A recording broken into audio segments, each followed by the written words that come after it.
இப்ப நான் புரிய வச்ச விஷயத்துல பாயிண்டத்தான் இப்ப பேசின விஷயத்துல பாயிண்ட் ஒன்று முக்கியமா விளங்க வேண்டிய ஒரு விஷயம் இருக்கு. அதை இப்பதான் நீங்க கண்ண மூடி உலகமும் இல்லை உடலும் இல்லை என்று சொல்லி மறக்கின்ற போது இந்த உலகத்தையும் உடலையும் மறந்த சிறுட்டியே இல்லை என்று கண்ட ஒன்றுமே இல்லை என்று தெரிஞ்ச நான் இருக்கேனா இல்லையா? ரைட்.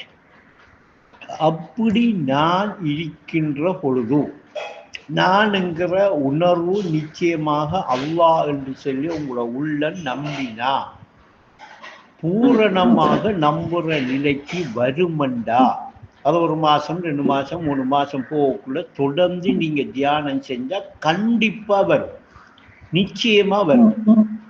இதுல சந்தேகத்தை ஏற்படுத்தினான்டா செய்தான் வாரான் என்று அர்த்தம். ஹன்னாஸ் மினல் ஜின்னதி வன்னாஸ், அவன் சந்தேகத்தை ஏற்படுத்துறத மீனைக்குத்தான். இந்த நான் என்று இருப்பவன் அல்லாஹான் என்று நீங்க நம்பக்குள்ள அவன் உங்களுக்கு நீங்க இருக்கிறீங்களா அவன் இருக்கானா என்ற சந்தேகத்தை ஏற்படுத்துவான் இன்னைக்கு. அப்ப இப்ப நீங்க உள்நோக்காக கவனிச்சு நான் என்று உணர்ந்து கொண்டிருக்கிற அல்லாஹான் என்று உணர்வை நம்புற பொழுது இது கட்டுண்ட நிலையா கட்டுண்ணாத நிலையா?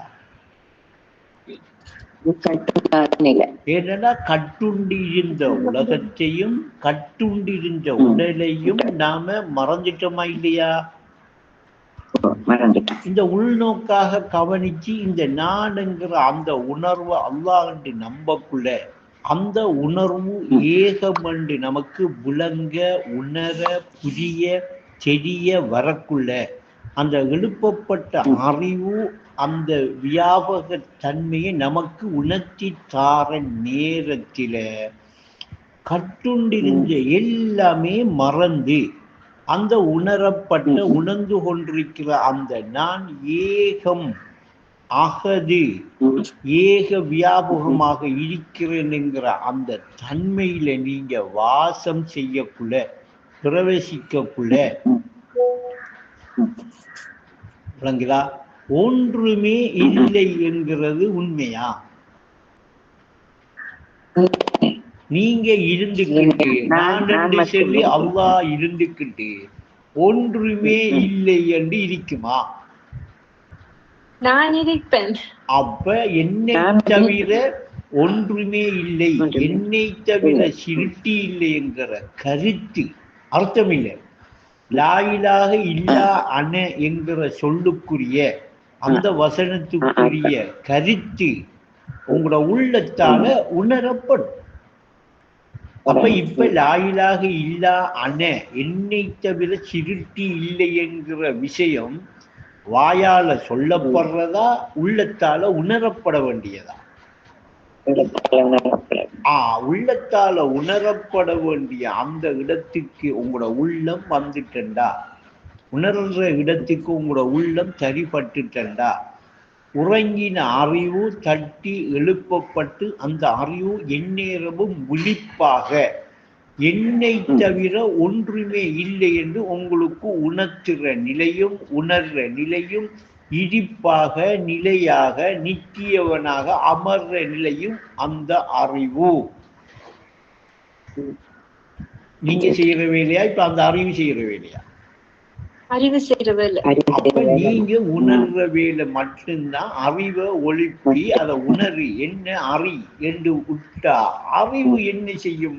இது அனைத்தையும் செஞ்சு நீங்க மரணிக்கிற ஆள் இல்லை.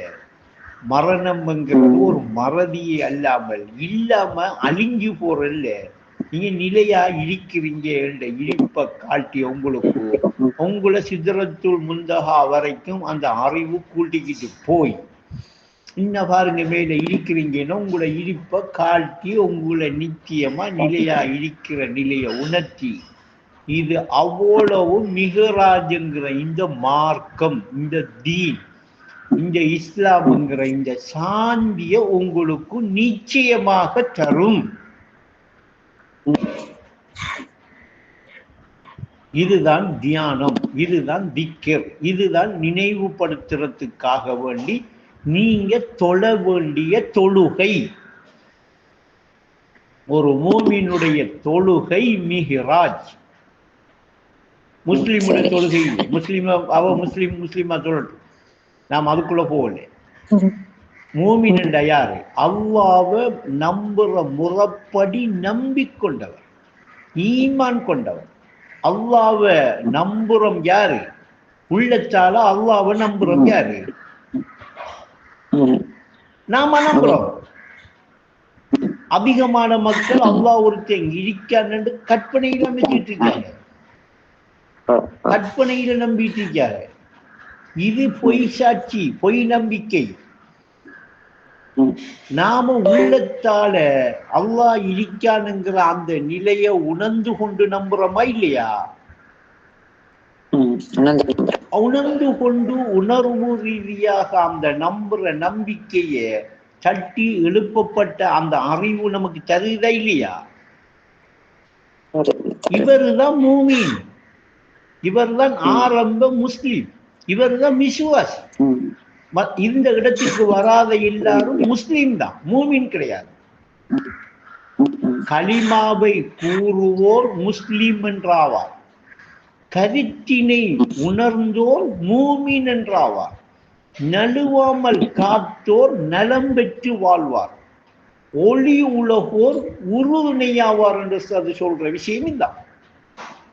அப்ப இப்ப அல்லாஹ்வை நம்ப வேண்டிய முறைக்கு, அறிய வேண்டிய முறைக்கு அறிஞ்சி, அணுக வேண்டிய முறைக்கு அணுகி, நம்ப வேண்டிய ஈமான் கொள்ள வேண்டிய முறைக்கு அல்லாஹ்வை அந்த நான் என்று இருக்கிற உணர்ற அந்த உணர்வு நிச்சயமாக அல்லாஹ்தான். அந்த அணைங்கிறத தவிர சிறுட்டி கிடையவே கிடையாது. உள்ளம் எப்பொழுது ஏற்றுக்கொள்வதோ, பூரணமாக ஏற்றுக்கொள்ற நிலை வரைக்கும் அவர் அந்த நம்பிக்கையை ஈமானை செய்யக்கூடாது.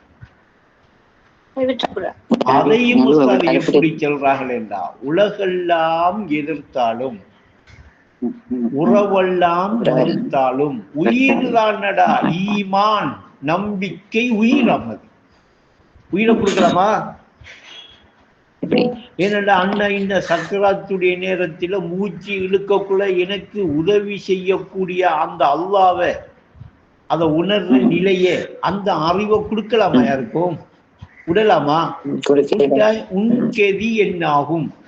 உற்றாரும் பெற்றாரும் உதவாத நாளொன்று உண்மையாய் வந்தே தீரும், மகிழ்ச்சரின் உன் கெதி என்னாகும் என்று கேட்க. அப்ப இப்ப அல்லாஹ்வை நம்ப வேண்டிய முறைக்கு, ஈமான் கொள்ள வேண்டிய முறைக்கு, விசுவாசிக்க வேண்டிய முறைக்கு, அந்த அறிகிற முறையும் அணுகிற முறைக்கும் யாரு வந்திருக்க? இப்படி நாம வந்திருக்கம் என்கிறது தான் அல்லாஹ் நமக்கு காட்டின வழிகாட்டல், ஹிதாயத். இந்த ஹிதாயத் என்று சொல்றது இதுதான். அப்ப கண்ணை மூடி சிருட்டி கிடையவே கிடையாது. சிருட்டி இல்லைண்டா உலகமும் இல்லை, உடலும் இல்லை, ஒன்றுமே இல்லை. இந்த ஒன்றுமே இல்லை என்று உணர்ந்து கொண்டு நான் என்று உங்களோட உள்ளத்தில் இருக்கிறத கவனிங்க. ஆரம்பத்தில் பிடிபடாது.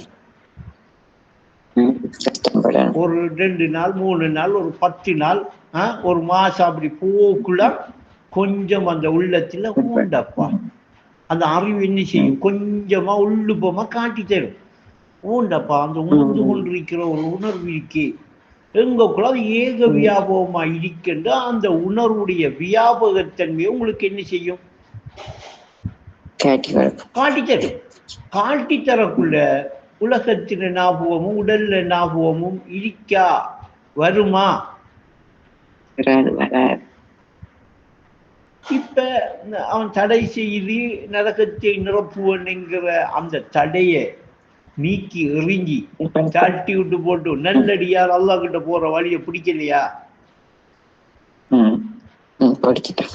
அப்ப இந்த இடத்துக்கு வராம அவன் தடையில, அவன் தடை செய்கிற அந்த தடையில அகப்பட்டு அம்புட்டு உலகம்தான், இந்த பொருளாதாரம் தான், இதுதான் வாழ்க்கை, இந்த உடல் தான் நிஜம் என்று நம்பின எல்லாரையும் நிரப்புவேன், ஜின்னையும் இன்சையும் அதுவும் அதிகமானவர்களை வழிகெடுத்து நரகத்தை நிரப்புவேன் என்ற அந்த வாக்குறுதி. அவன் சொன்ன விஷயத்தை அவன் செஞ்சிருக்கானா? செஞ்சு கொண்டே இருக்கானா? அப்ப அவன் பிடியிலிருந்து அவன் தடையில இருந்து நாம என்ன செய்யறோம்?